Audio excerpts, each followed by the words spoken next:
आज की वीडियो में हम बात करने वाले हैं बेल के विषय में। बेल का नाम सुनते ही सबसे पहले आपके दिमाग में आता होगा बेल का जूस, बेल का शरबत। गर्मियों के समय में अगर आप देखो तो रोड के साथ में, बाजारों में, हर जगह आपको बेल का शरबत या जूस बिकते हुए नजर आ जाएगा। बेल का शरबत इतना गर्मियों में इसलिए बिकता है क्योंकि यह शीतल प्रकृति का होता है, ठंडक पहुंचाता है शरीर को, और ठंडक पहुंचाने के साथ साथ ये शरीर की बहुत सारी बीमारियों को ठीक करने का भी सामर्थ्य रखता है। सनातन धर्म में विशेष तौर पे बेल के पत्तों का पूजा पाठ में इस्तेमाल किया जाता है और आपने देखा होगा शिवलिंग के ऊपर भी बेल पत्र को चढ़ाया जाता है। इसके अलावा हमारे जो ग्रंथ हैं उनके अंदर भी इस विशेष वृक्ष को दिव्य वृक्ष के नाम से कहा गया है क्योंकि इसके अंदर बहुत सारे औषधीय गुण हैं, और ऐसे ही आयुर्वेद के अंदर भी इसकी बहुत प्रशंसा की गई है। तो आज की वीडियो में हम बेल के क्या क्या फायदे शरीर को होते हैं, किस प्रकार से इसको इस्तेमाल करना चाहिए, किस समय करना चाहिए, कितनी मात्रा में करना चाहिए और किन लोगों के लिए ये नुकसानदायक होता है, पूरा डिटेल में इस वीडियो में समझेंगे हम। तो नमस्कार दोस्तों, आज की वीडियो में आप सभी का स्वागत है। चैनल के ऊपर अगर आप पहली बार आए हो, वीडियो पहली बार देख रहे हो तो चैनल को सब्सक्राइब जरूर कर लें। ऐसे ही यूजफुल और नॉलेजेबल वीडियोस हम लाते रहते हैं। मैं डॉक्टर प्रवेश कुमार आप सभी का स्वागत करता हूं हमारे यूट्यूब चैनल पे। अब अगर इसके फायदों की बात करें तो इसमें सबसे पहला बेनिफिट आपको मिलता है जिन लोगों को सर दर्द की समस्या रहती है, माइग्रेन की समस्या रहती है, हेडेक रहता है, उनके लिए ये बहुत अच्छा है क्योंकि बेल के अंदर बहुत ऐसे कंपोनेंट्स पाए जाते हैं जो आपकी न्यूरोजेनिक सूजन को, इन्फ्लामेशन को कम करते हैं। तो सर दर्द की समस्या में ये बहुत फायदेमंद है। शरबत पी सकते हैं, इसका जूस आप पी सकते हैं। इसके अलावा ये जॉन्डिस की समस्या में भी बहुत फायदेमंद है। देखिए जॉन्डिस में या पीलिया की समस्या में होता क्या है कि आपकी लीवर के ऊपर इन्फ्लामेशन, स्वेलिंग होने लगती है, उसको ठीक करने के लिए ये बहुत उपयोगी है। पारंपरिक रूप से भी वर्षों से बेल का इस्तेमाल जॉन्डिस को ठीक करने के लिए किया जाता रहा है और इसके ऊपर रिसर्च भी हुई और इसकी एंटी इन्फ्लामेटरी प्रॉपर्टीज में देखा गया कि लीवर की स्वेलिंग को कम करने का काम करता है और इसकी वजह से लीवर को जो नुकसान हुआ है उसकी रिपेयरिंग में भी बहुत मदद करता है। तो जिन लोगों को जॉन्डिस है उन लोगों को इसका इस्तेमाल करवाना चाहिए और जॉन्डिस से बचने के लिए भी इसका सेवन करना चाहिए। इसके अलावा कालरा में भी ये बहुत फायदेमंद है। कालरा एक प्रकार का बैक्टीरिया होता है और इसके इफेक्ट के कारण आपका पेट खराब हो जाता है, दस्त लग जाते हैं, तो इसका एंटी डायरेटिक इफेक्ट डायरिया में भी, और कालरा की वजह से अगर आपका पेट खराब हुआ है, आपको डायरिया हुआ है, तो उसमें बहुत फायदेमंद है। इसके अलावा कॉन्स्टिपेशन की समस्या एक ऐसी समस्या है जो बहुत सारी बीमारियों को जन्म देती है। कॉन्स्टिपेशन अगर किसी को हो तो वो मल्टीपल तरीके से बॉडी को इफेक्ट करता है। कॉन्स्टिपेशन को ठीक करने के लिए बेल रामबाण का काम करता है। अगर आपको या आपके परिवार में किसी भी सदस्य को कॉन्स्टिपेशन है तो बेल का इस्तेमाल आप करके देखें, क्योंकि कॉन्स्टिपेशन देखिए होता क्यों है, जब हमारी डाइट के अंदर फाइबर पर्याप्त मात्रा में नहीं होता है तो कॉन्स्टिपेशन होने लगता है। बेल के अंदर आपको क्रूड फाइबर मिलता है जो आपकी पाचन प्रणाली को तो ठीक रखेगा ही, साथ ही मल निष्कासन जो आपका स्टूल बॉडी से पास होता है उस प्रक्रिया को ये सिंपल बना देता है, इजीली स्टूल बाहर निकलता है। अब देखिए कॉन्स्टिपेशन की वजह से ही हमें बवासीर की या हेमोरॉइड्स की समस्या होती है। बवासीर में क्या होता है, आपके मलाशय के आसपास की जो नर्व्स हैं उनमें इन्फ्लामेशन होने लगती है। इन्फ्लामेशन होने की वजह से वहाँ पेन होता है और जब आप शौच के लिए जाते हो, फ्रेश होने के लिए जाते हो, तो उस समय वहाँ बहुत तकलीफ होती है। इस समस्या का भी मूल कारण जो है वो कॉन्स्टिपेशन ही है, आपकी डाइट में फाइबर की कमी है।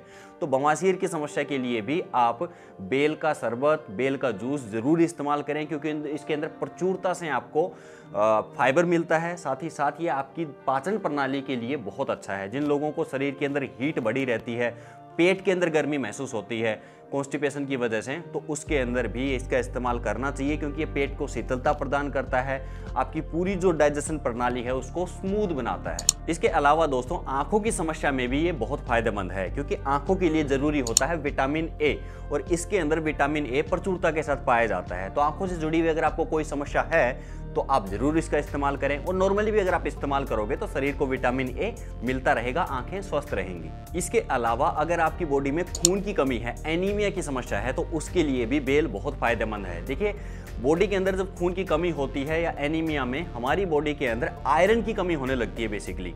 अब इस आयरन की पूर्ति के लिए आप बेल का शरबत या बेल का जूस का इस्तेमाल करें। बेल के अंदर आयरन खूब पाया जाता है, बेल का इस्तेमाल करेंगे तो एनीमिया की समस्या से निकलने में आपको बहुत मदद मिलेगी। वैसे एनीमिया के लिए एक स्पेसिफिक वीडियो भी मैंने बनाया हुआ है, उसका लिंक मैं डिस्क्रिप्शन में डाल दूंगा, उस वीडियो को भी देख सकते हैं आप। इसके अलावा आप अपने अगर आसपास देखो तो हृदय रोग सबसे तेज गति से बढ़ने वाली बीमारी है आज के समय में। इसके पीछे मल्टीपल कारण हो सकते हैं, लेकिन हृदय को स्वस्थ रखने के लिए आप बेल का इस्तेमाल कर सकते हैं, क्योंकि इसके अंदर कार्डियो प्रोटेक्टिव एजेंट पाए जाते हैं। ये आपकी हृदय को और हृदय से जुड़ी हुई पूरी प्रणाली को सपोर्ट करता है। तो आप अगर अपने हृदय को स्वस्थ रखना चाहते हैं तो गर्मियों में खूब आपको बेल का शरबत या बेल का जूस पीना चाहिए। इसके साथ साथ आपने एक चीज देखी होगी कि कभी कभी हमारा जी खराब हो जाता है, वॉमिटिंग आने का मन होता है, जी मिचलाने लगता है। ऐसी कंडीशन में भी अगर आप ट्रैवल कर रहे हो, घर पे भी कभी कभी हो जाता है, गर्मी बढ़ने की वजह से हो सकता है, पित्त की वजह से हो सकता है, तो इसमें बेल का शरबत बहुत फायदेमंद है, बेल का जूस बहुत फायदेमंद है। ये आपके जी जो है खराब जो हो रहा था, मूड जो खराब हो रहा था, उसको ठीक करेगा।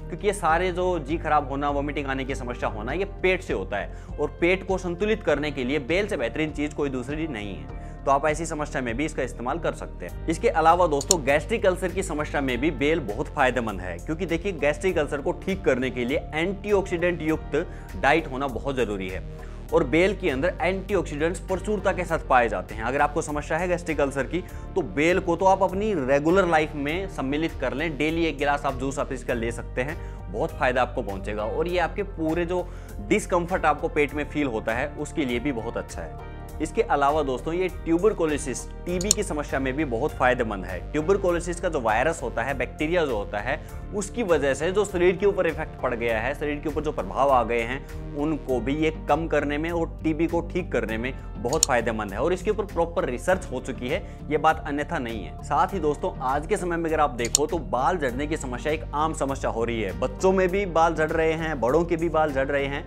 और ये बाल झड़ने की समस्या के पीछे के कारण को अगर देखें तो हमारी डाइट के अंदर आयरन और जिंक, इन 2 पोषक तत्वों की कमी है।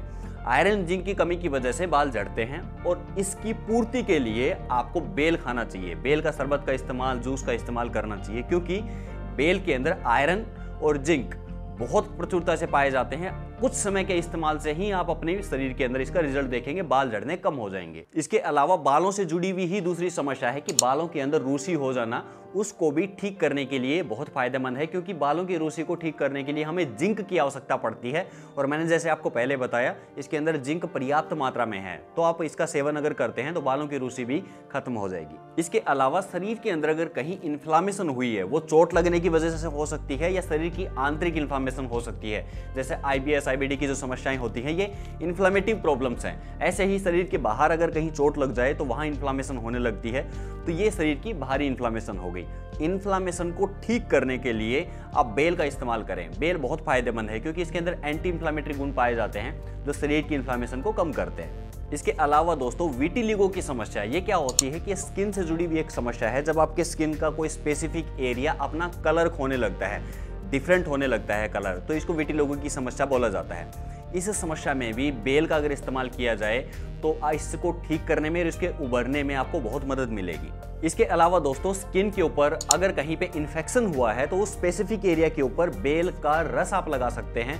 बेल का रस लगाने से वो एरिया के ऊपर इन्फेक्शन कम होगा और स्किन जो खराब हो गई थी वो ठीक हो गई। तो दोस्तों ये तो बेल के फायदों के बारे में हमने बात की, समझा किस किस बीमारी में इसका उपयोग किया जा सकता है और ये कैसे ठीक करती है। अब समझते हैं कि किस समय कितनी मात्रा में इसको खाना चाहिए, किस प्रकार से इसको खाना चाहिए। तो इसको खाने का देखिए सबसे पहला तरीका तो ये है कि आप इसके गुदे को बीज निकाल के डायरेक्ट आप खा सकते हैं। पका हुआ फल होना चाहिए जो बाहर से अच्छे से थोड़ा हल्का पीला दिखाई देता हो, ठीक है, इस प्रकार के फल का आप इस्तेमाल करें और उसके अंदर का गुदा निकाल लें, क्योंकि बाहर से जितना कठोर ये होता है अंदर से उतना ही सॉफ्ट होता है। निकाल लें और उसके बीज आप निकाल दें और उसको आप खा सकते हैं डायरेक्ट। दूसरा तरीका है आप इसका जूस बना के इस्तेमाल कर सकते हैं। जूस के अंदर आप पानी ऐड कर लें, उसमें थोड़ा सा मीठा आप अगर आप चाहें तो ऐड कर सकते हैं, तो इस प्रकार से वो लिक्विड बन जाएगा। लिक्विड फॉर्म में भी आप इसको ले सकते हो। तीसरा इसका तरीका है कि आप इसका शरबत इस्तेमाल कर सकते हैं, खुद भी बना सकते हैं और मार्केट से भी लेके किसी अच्छी कंपनी का आप इसका शरबत इस्तेमाल करें, वो भी फायदेमंद है। चौथा तरीका है कि बेल की कैंडीज बनती हैं, तो कैंडीज भी आप इस्तेमाल कर सकते हैं बच्चों को देने के लिए, खुद खाने के लिए, क्योंकि हर बार हर समय बेल की अवेलेबिलिटी नहीं होती है, मौसम भी उस प्रकार से अनुकूल नहीं होता है, तो बेल की कैंडी का भी आप इस्तेमाल कर सकते हैं। और पांचवा तरीका है इसका कि आप बेल का पाउडर मार्केट में मिल जाता है, उसका इस्तेमाल भी कर सकते हैं। बहुत सारी समस्याओं में जैसे कॉन्स्टिपेशन इत्यादि में बेल का पाउडर आप इस्तेमाल कर सकते हैं। तो ये 5 तरीके हैं जिन तरीकों से आप बेल को खा सकते हैं। अब बात आती है कि कितनी मात्रा में इसको खाएं। तो 100 ग्राम की इसकी रिकमेंडेड मात्रा बताई गई है कि 100 ग्राम की मात्रा आप एक दिन में ले सकते हो। अब वो 100 ग्राम को आप 2 हिस्सों में डिवाइड करके 50-50 ग्राम ले लें या एक साथ 100 ग्राम ले लें, वो आप पे निर्भर करता है। चलिए अब लास्ट में बात कर लेते हैं बेल के नुकसान के बारे में। देखिए, बेल वैसे डायरेक्टली तो शरीर को कोई खास गहरा नुकसान नहीं पहुंचाती है, लेकिन कुछ शरीर की कंडीशंस होती हैं, बीमारियां होती हैं जिनमें हमें थोड़ी सावधानी रखनी होती है। जैसे डायबिटीज़ की जो समस्या है, इसमें बेल का शरबत या तो अवॉइड करें, आप बेल का इस्तेमाल ना करें, क्योंकि इसके अंदर ऑलरेडी शुगर काफ़ी मात्रा में पाई जाती है।